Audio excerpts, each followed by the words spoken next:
तो फ्रेंड्स, हम मैट्रिक्स के बाद में अगला वाला जो टॉपिक है वो है मैथमेटिक्स के अंदर सारणिक या फिर डिटर्मिनेंट्स।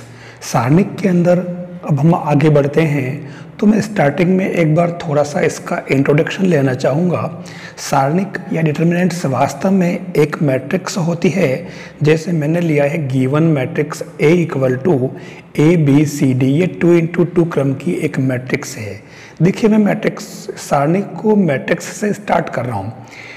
अब इसके अंदर क्या है कि इस मैट्रिक्स को जब हम स्टडी कर रहे थे तो इसके अंदर तो क्या है कि मैट्रिक्स की कोई वैल्यू नहीं होती, केवल आंकड़ों का या डाटास का एक अरेंजमेंट होता है। लेकिन अगर हम इसी का डिटर्मिनेंट निकालें, जिसको हम मोड कहते हैं, तो इसको हम कहेंगे डिटर्मिनेंट्स ऑफ A = कुछ नहीं, आप क्रॉस मल्टीप्लिकेशन कर लें AD - BC, ये इसका जो डिटर्मिनेंट्स हो जाएगा जिसको अपन मोड निकाला करते थे। जैसे मान लो एक मैट्रिक्स दे रखी है, एक अलग एग्जांपल लेता हूँ मैं, मैट्रिक्स A =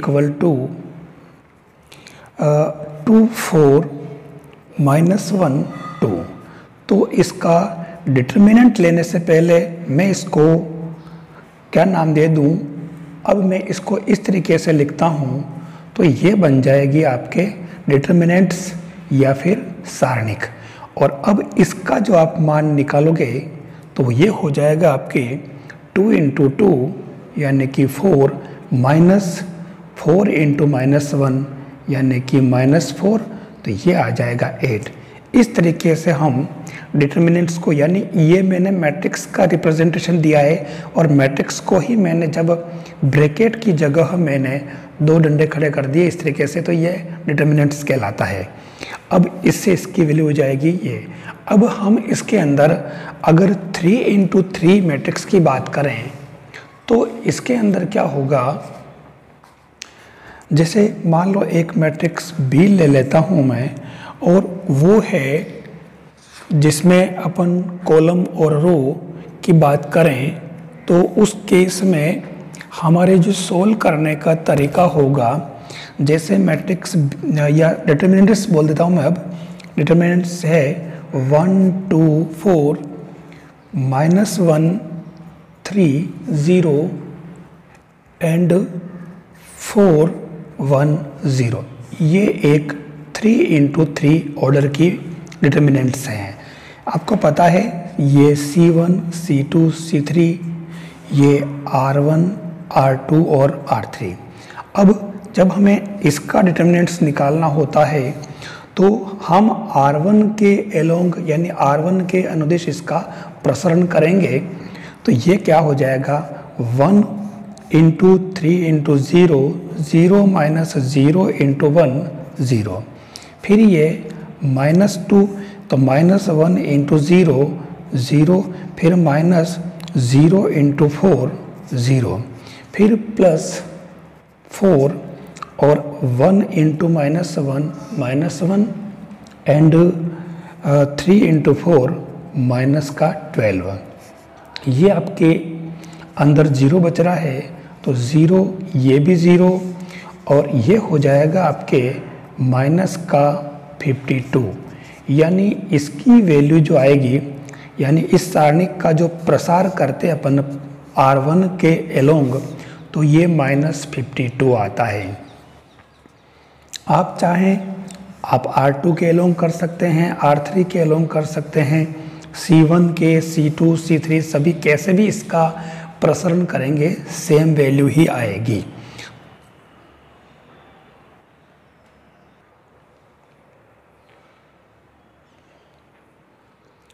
देखिए, मैंने एक क्वेश्चन लिया है।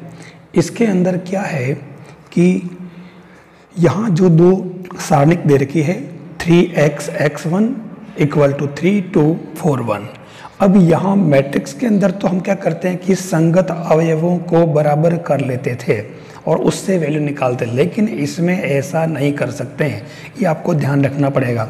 आपको प्रसार करना पड़ेगा इसका 3 × 1 3 -x × x x²। 3 into 1 3 minus 4 टू जा 8, then minus x square equal to 3 से 3 cancel minus 8 and x equal to plus minus 2√2, ये आंसर। अब लेते हैं अपन सारणिकों के गुणधर्म। सारणिकों के गुणधर्म या प्रॉपर्टीज ऑफ डिटर्मिनेंट्स। इसमें देखिए, इस सारणिक के चैप्टर के लिए आपको बस यहाँ से बहुत ध्यान देना पड़ेगा। इसकी फर्स्ट प्रॉपर्टी है, किसी डिटर्मिनेंट्स की रोज व कॉलम को अगर इंटरचेंज करें तो उसकी वैल्यू अनचेंज रहती, मतलब उसकी वैल्यू में कोई फर्क नहीं पड़ता है। जैसे मैंने एक सारणिक लिया है 2 - 3 5 6 0 4 1 5 - 7, और इसी डिटर्मिनेंट्स को मैंने वापस नया नाम दे दिया डेल्टा 1, और मैंने देखे इस रोज R1 R2 R3 को C1 C2 C3 बना दिया। आप देख लें 2 - 3 5 2 - 3 5 6 0 4 6 0 4 1 5 - 7 1 5 - 7। अब मैंने दोनों ही कंडीशन में R1 के अलोंग इसको सोल्व किया है, R1 के अनुदिश इसका प्रसरण किया। तो देख लीजिए आप, पहली कंडीशन में भी माइनस के 28 आए, और जब इसके अंदर चेंज किया तो उस केस के अंदर भी आप देखें इसको R1 के अलोंग ही सोल्व कर रखा है, प्रसरण कर रखा है, तो डेल्टा 1 की वैल्यू भी माइनस की 28 आई। मतलब अपने को ये प्रॉपर्टी याद रखनी है कि किसी भी डिटर्मिनेंट्स की रो या कॉलम को अगर इंटरचेंज कर दिया जाए तो हमेशा ही उसकी वैल्यू में कोई चेंज नहीं आता है। प्रॉपर्टी नंबर 2 जो है सारणिक की, उस प्रॉपर्टी के अंदर वो ये कहती है कि किसी भी डिटर्मिनेंट्स की अगर किसी भी 2 कॉलम या 2 रो को इंटरचेंज कर दिया जाए तो उसकी वैल्यू तो एज इट इज़ रहती है, लेकिन उसका चिन्ह बदल जाता है। अगर वो पॉजिटिव है तो नेगेटिव बन जाएगा, और नेगेटिव है तो वो पॉजिटिव बन जाएगा। जैसे मैंने पीछे वाला प्रॉपर्टी फर्स्ट के अंदर जो एग्जांपल लिया, मैंने उसी सारणिक का यूज़ किया है। अपने को पता है कि उसकी वैल्यू -28 होती है। अब मैंने इसके अंदर क्या किया कि यहाँ जो R2 और R3 जो है, ये R2 और R3 इन दोनों को मैंने इंटरचेंज कर दिया, अपने प्लेस बदल दिए। अब हम इसकी वैल्यू अगर निकालें तो देखिए क्या आता है 2, तो ये 20 - 0 माइनस, और ये पहले से ही माइनस है, और फिर ये 4 माइनस और प्लस का 42 और -5, और ये हो जाएगा 0 और 6 × 5 30, यानी ये तो हो जाएगा देखिए 40, और ये हो रहा है 42, और ये 46 हो रहा है। तो 46 को अगर 3 से मल्टीप्लाई करें तो ये आता है 138, और ये हो जाएगा आपके जो यहाँ देखिए ये जो 5 था तो यहाँ प्लस का ही रहेगा क्योंकि माइनस रॉन्ग लग गया है, तो ये माइनस का 150 बन जाएगा। तो उस केस में इसको सोल्व करोगे तो ये माइनस का 28 आ रहा, और ये यहाँ पर जो है ये प्लस का 28 आ जाएगा। यानी हमें बस ये प्रॉपर्टीज़ दिमाग में रखनी पड़ेगी कि अगर आप, ये तो मैंने R1 और R2 को इंटरचेंज किया, आप चाहते तो R मतलब 2 और 3 को आप 1 और 2 को भी कर सकते थे, आप C1 C2 को भी कर सकते हैं इंटरचेंज, C2 C3 को, किसी को भी काम। तो 2 को अगर आपने इंटरचेंज किया है तो उसकी जो वैल्यू आएगी वो सेम आएगी, बस खाली माइनस और प्लस का फर्क रहेगा। ये आपको ध्यान में रखना है।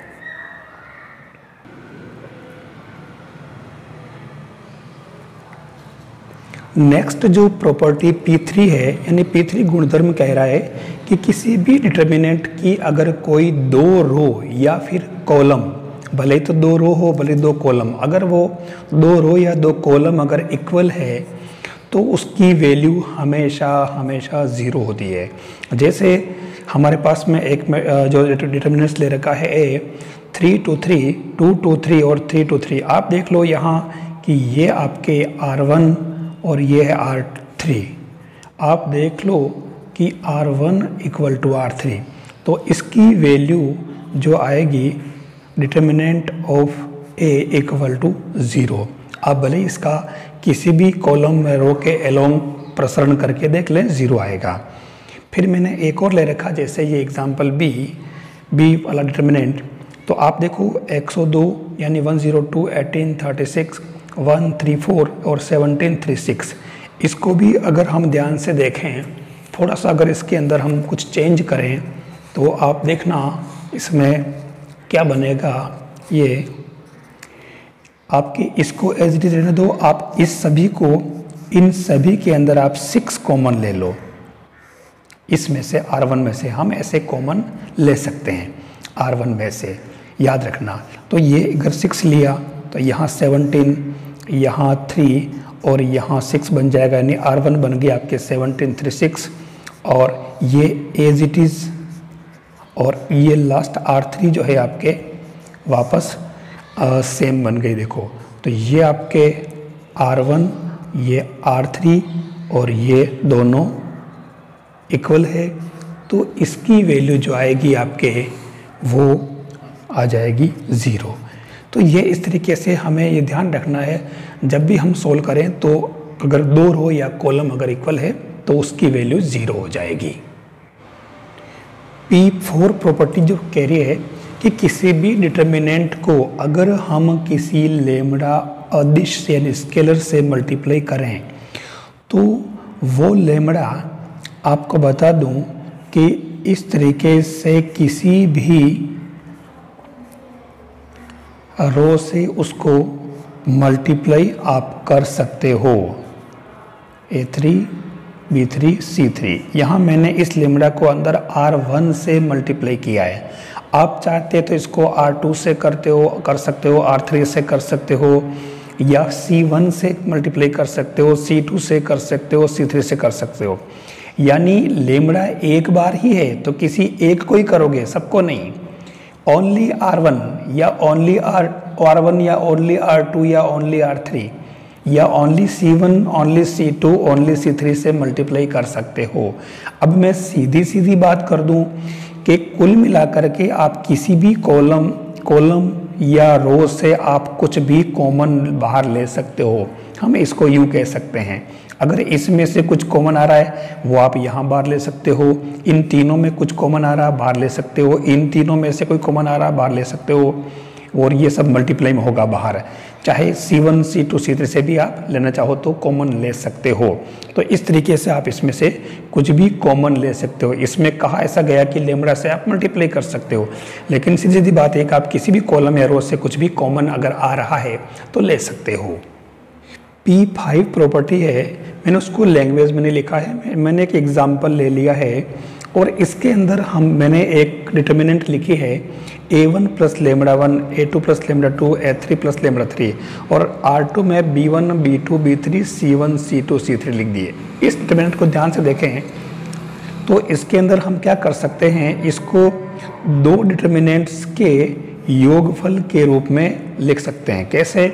इस लेमड़ा 1, 2, 3 को अलग करके, यानी A1, B1, C1, A2, B2, C2, A3, B3, C3, फिर यहाँ इसके साथ में क्या बचा था, लेमड़ा 1 बचा था, तो lambda 1, B1, C1, lambda 2, B2, C2 और लेमड़ा 3, B3, C3। यानी इस तरीके से हम यहाँ से इसको ब्रेक करके 2 डिटर्मिनेंट्स के सम के यानी योगफल के रूप में हम इसको लिख सकते हैं। इस तरह का ये जो प्रॉपर्टी है, 1 या 2 ऐसे इंपॉर्टेंट क्वेश्चन है जहाँ बहुत ज़्यादा काम आती है जनरली, वैसा और भी हो सकते हैं, लेकिन यहाँ से ध्यान रखना है आपको।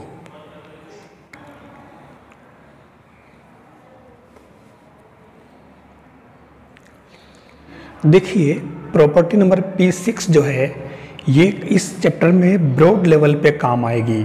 मैंने लिखा है RI equal to RI plus k RI and CI tends to CI plus k CJ। मतलब ये हुआ कि हम किसी भी एक रो को या कॉलम को, या जैसे लिखा है तो किसी भी एक रो को हम किसी भी एक एलिमेंट से मल्टीप्लाई करके और हम किसी दूसरी रो में प्लस कर सकते हैं, या दूसरी रो को किसी से मल्टीप्लाई करके और पहली रो में प्लस कर सकते हैं। जैसे ये मैंने जो लिखा है तो इससे एक नई डिटर्मिनेंट आएगी और वो क्या बन जाएगी, जैसे ये A1 मैंने इस A1 के अंदर मतलब R1 में जो है इसको K से मल्टीप्लाई करके मैं इसमें या इससे R3 को K से मल्टीप्लाई करके नहीं या इसको कर लेता हूँ, यानी B को मैं किसी एक नंबर से मल्टीप्लाई कर लेता हूँ। तो A1 plus K B1, A2 plus K B2, A3 plus K B3 और B1 B2 B3 C1 C2 C3।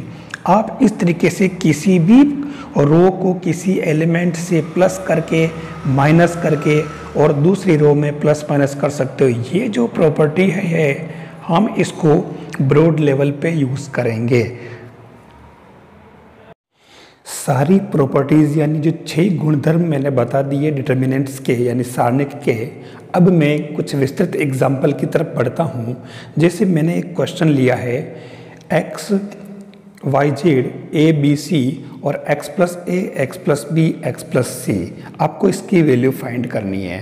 तो मैंने जो प्रॉपर्टीज़ यूज़ की थी कि इसके अंदर अगर हम ऑब्जर्व करें तो ये x plus a x plus b x plus c दिख रहा है, तो यहाँ पर मैं C1 और C2 को दोनों को प्लस करके C1 की जगह प्लेस कर दूँ, यानी C1 की जगह इन दोनों का योग करके रखूं तो ये x plus a y plus b z plus c बन जाएगा। जैसे ही आप देखो कि ये आपके C1 ये आपके C3, तो C1 और C3 अगर इक्वल है तो उसकी वैल्यू 0 होती है, क्योंकि प्रॉपर्टी नंबर हमने जो P3 पढ़ी है ये वाली प्रॉपर्टी कि अगर कोई भी जैसे यहाँ R1 और R2 इक्वल है तो इसकी वैल्यू 0 होती है। ये P3 प्रॉपर्टी ये बात कहती है। तो इस हिसाब से आप ये क्वेश्चन कर सकते हो। फिर दूसरा जो क्वेश्चन है वो आप देखें, इसके अंदर डेल्टा इक्वल टू यानी a minus b b minus c c minus a b minus c c minus a minus b a minus b b minus c c minus a determinant दिख रहा है। अब आपको क्या करना है, इसके अंदर जो मैंने इसके अंदर प्रॉपर्टी यूज़ की है, आप अगर ध्यान से देखो तो मैंने R1 की जगह इन तीनों को प्लस करके पुट कर दिया, यानी R1 plus R2 plus R3 किया। ऐसा करते ही आप देखो ये R1 की जगह सभी 0 0 0 आ जाएंगे, क्योंकि ये सारे सिमेट्रिक है तो सारे प्लस करने पर सब कैंसिल हो जाएंगे। तो ये R1 पूरी 0 हो गई। तो उस केस में आप R1 के एलोंग अगर आप इसका जो प्रसरण करते हो इस तरीके से तो वो 0 आ जाएगा और इसकी वैल्यू आपके 0 आ रही है। अब आप देखें यहाँ पर जो पैटर्न मैंने यूज़ किया है ये तो हमारे इसके अंदर ये पैटर्न था, लेकिन अब मैं इसमें एक नया तरीका बता देता हूँ आपको कि सपोज़ आपको ये नहीं आया, ये इसमें याद नहीं आया, आप क्या करें यहाँ कि ऑप्शन तो आपके पास होंगे ही कि क्या इसका आंसर होगा। तो आप इसमें काम करें, ए बी सी सारी अलग अलग वैल्यू है, तो आप इसमें क्या करें अपने मन से कोई न्यूमेरिक वैल्यू ले लें। जैसे मैंने इसको 1 2 और 3 ले लिया सुविधा के लिए, क्योंकि सारे अलग अलग है तो मैंने सब अलग अलग values Lee A B C. तो अब ऐसा करने से मेरे ये क्या बन जाएगा, ये वाली डिटर्मिनेंट्स जो है पूरी वो क्या बन जाएगी a माइनस बी यानी कि 3 माइनस 2 1। फिर दूसरा क्या बन जाएगा ये b माइनस सी, तो ये भी 1 1 1 1 1 1 1 1, यानी ये आपके एक नई डिटर्मिनेंट बन गई। तो उस केस में आप देखो कि ये आपके भले ही आपका हो C1 C2 बराबर है, भले ही आपको हो R1 R2 बराबर है, तो सब बराबर है आपस में, तो इसकी वैल्यू 0 हो जाएगी। इस तरह नेक्स्ट जो क्वेश्चन लिया है कि डेल्टा इक्वल टू यानी जो डिटर्मिनेंट्स है इसके अंदर 1 1 1 b c c a b a b plus c b c plus a c a plus b, आपको इसकी वैल्यू फाइंड करनी है। देखिए ये तो अपना जो विस्तृत तरीका है, मैंने इसके अंदर इसको अंदर प्लस करके और सबको मैंने इस तरीके से इसमें प्लस कर दिया, ये इसके अंदर इसको प्लस किया, तो उस केस में आप देखो ये जैसे इसके अंदर प्लस होगा तो ये सारी वैल्यू जो C3 आपका सेम बन जाएगा। अब जैसे ये सेम बन गया तो आप ये पूरी इसमें से कॉमन ले लो और ये आपके C1 और C2 इक्वल हो गया, तो इसकी वैल्यू 0 हो गई। ये तो हमारा एक बड़ा तरीका। लेकिन अब एक काम करें, हम इसके अंदर क्या करें, मैंने जो तरीका बताया पीछे वाले एग्जाम्पल में कि इसके अंदर अपन यूँ करें A equal to B equal to और C इक्वल टू, तीनों में 1 1 1 यूज़ कर लें, हम इनकी न्यूमेरिक वैल्यू पुट कर लें। तो न्यूमेरिक वैल्यू पुट करते ही इसके अंदर ये डिटर्मिनेंट क्या बन जाएगी आपके, आप देखो ये बन जाएगी पहले तो 1 1 1 ऑलरेडी है ये, और यहाँ पर जो बीच में दे रखा है BCCAAB, तो यहाँ पर भी 1 इंटू 1 1 इंटू 1 1 इंटू 1, और इधर जो बनेगा इसके अंदर आपके 2 2 2 बनेगा। अब आप देखो कि जैसे आपने ये वैल्यू पुट करी आपके C1 और C2 इक्वल हो गया, तो दो कॉलम इक्वल है, डायरेक्ट इसकी वैल्यू 0, ये आंसर। इस तरीके से कोई सा भी क्वेश्चन आए तो आप सोल्व करें। नेक्स्ट जो क्वेश्चन है वो है delta equal to B plus C, C plus A plus B, Q plus R plus P plus Q, Y plus Z plus X और X प्लस Y। अब इसके लिए इसने डायरेक्ट कहा है कि प्रूव करना है टू ABC PQR XYZ। तो यहाँ पर ऐसे क्वेश्चन में क्या होता है, वैसे तो मैंने इसको पूरा R1 plus R2 plus R3 करके इसमें ऑपरेशन यूज़ किए है, तो ये इस तरीके से, लेकिन अब इसकी ऑपरेशन काफ़ी लंबी चौड़ी जा रही है। तो ऐसे क्वेश्चन में हो सके तो ये रिज़ल्ट अपने को याद रखना चाहिए, एक आइडेंटिटी मान करके इसको याद रखें। इसके बाद में आपके पास जो दूसरा पैटर्न है वो पैटर्न ये है कि आप इसके अंदर कितने अल्फ़ाबेट है इसके अंदर ABCPQR XYZ, आपको इन सभी की जगह कोई न्यूमेरिक वैल्यू लेकर के और इसको प्रूव करना है। जैसे आपने इसको 1 2 3 या 3 2 1 और 2 2 1, क्योंकि सारी चीज़ें अलग है तो हो सके तो आपको कुछ अलग लेट करना पड़ेगा इसको। तो ये जो सारी वैल्यू इसके अंदर आप रखें और दोनों तरफ पुट करने पर आपके ये रिज़ल्ट जो आ जाएगा तो आप आराम से इसके अंदर इजी वे में सोल्व कर सकते हो, क्योंकि जब ये सारी न्यूमेरिक वैल्यू हो जाएगी तो न्यूमेरिक वैल्यू होने के बाद में आप इजी वे में इसका विस्तार कर सकते हो। तो दोनों तरफ विस्तार कर लेना आप, तो इससे इसका आंसर मिल जाएगा आपको।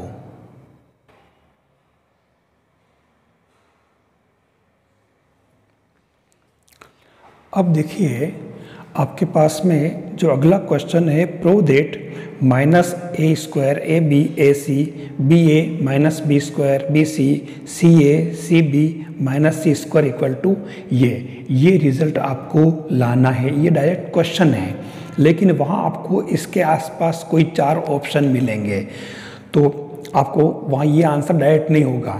तो वैसे तो मैंने इसके अंदर क्या किया, सब में से ABC कॉमन ले लिया, तो यहाँ A B B C C बन गया, और फिर हमारे पास में देखिए ये बन गई।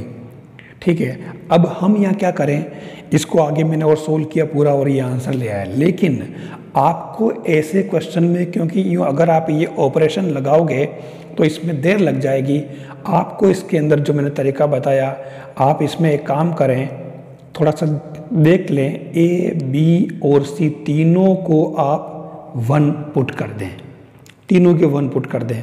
जैसे आप तीनों को 1 पुट करोगे तो उस केस में आपके ये क्या बन रहा है, नया जो बन जाएगा सारणिक -1 1, इसमें रखते जाओ, A की जगह 1, A B की जगह 1 इंटू 1, तो ये 1, A इंटू C यहाँ पर भी 1, फिर यहाँ आपके आएगा वापस 1 -1 1 1 1 और -1। ये जो आपके बन रहा है डिटर्मिनेंट, अब आप इसको पूरी तरह से इसका प्रसरण कर लें R1 के अकॉर्डिंग, कैसे भी कर लें, तो इसकी वैल्यू जो आएगी वो आपके 4 आएगी। और अब आप इधर आंसर में भी पुट कर लें ABC की जगह, आंसर में ABC की जगह पुट कर लें आप 1 1 1, तो 4 × 1 यानी कि 4, ये आंसर। इस तरीके से आप इसको सोल्व करें।